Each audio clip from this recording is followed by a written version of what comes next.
Is your Jeep Wrangler JL or Gladiator JT steering making a whining noise? Don't ignore it. Today, I'm going to show you the right way to check and fill your power steering reservoir. Most people use the wrong fluid or check it at the wrong temperature. On these new electric assist power steering pumps, that's a multi-$1,000 mistake. Let's get it right. For the last year, I've been moving to Las Cruces, New Mexico, and I fell behind on a few things, but I never fall behind on my EcoDiesel oil changes. Now I'm catching up on my power steering fluid. Jeep calls this a lifetime fluid, just like the ZF transmission or the coolant, but as home mechanics, we know better. Life gets in the way, but your vehicle maintenance shouldn't. This is where the power steering fluid reservoir is located on the EcoDiesel. You cannot use the old school ATF here. You need the fluid that meets the Chrysler MS-11655 spec. The parts store tried to sell me the universal stuff, but I don't like making trouble for myself. I use the Pentosin CHF 11S. It's a German-made and specifically designed for those Electro-Hydraulic systems. I'll leave the Amazon link in the description. Here is the most important part. Check this engine cold. Unlike other vehicles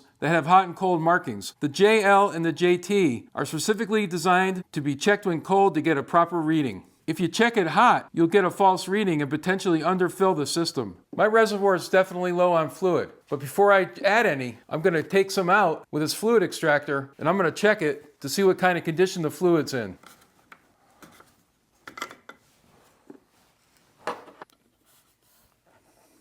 I'll squirt a little bit of the fluid I extracted onto this piece of cardboard. And I can see there's no debris on the little filter screen. So here's my sample of the fluid that came out of the reservoir. I'm going to take a little bit of this brand new fluid and I'm just going to put a touch on this piece of cardboard. Now I'm going to smell them, see if they're okay.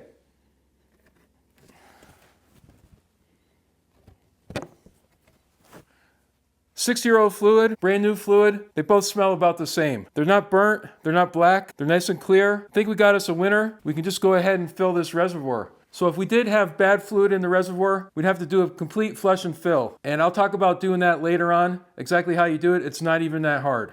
Here's a pro tip. These reservoirs can be hard to read, hard to see the lines where the fluid is on them. Take a flashlight, stick it right in the top, and it lights it right up. Now, I hope you can see this on the camera. I can see the minimum, max, and cold minimum right there. So I know when I start filling this up, I'll be able to check it and see exactly where the fluid level is. I've got my small funnel that I cleaned with IPA, isopropyl alcohol. Make sure it's nice and clean, there's no contaminants. Now I'll start filling this. Now don't overfill this because you don't want to have to remove some.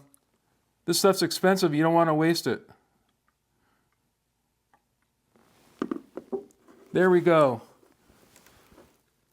I went a hair,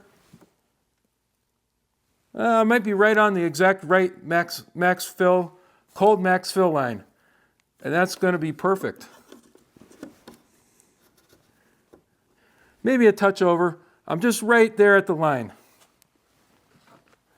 And you want to make sure, like I said, this Pentosin's expensive. You want to put this cap on nice and tight. And with that nice and tight, it won't get contaminated. You should be able to use this over and over again. If your fluid's toast, you're going to need a complete flush.